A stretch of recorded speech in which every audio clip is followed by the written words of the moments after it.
Then you put this in like this, and it fits exactly in this hole. And so long as this is aimed at that, it should work. So there you have it. There you have it.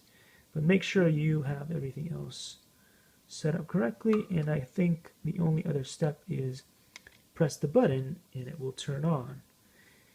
I love it when they make things that are very easy, breezy, and simple to operate, which is exactly what we have right here in this product. Now, does it do a good job of ridding you of mosquitoes? We'll have to test that out. But if it does, it looks like it may be an excellent product. So there you have it, how it works. It's pretty straightforward, and hopefully it will do a fantastic job. Thanks for watching, and I will see you all in the next one. Likey.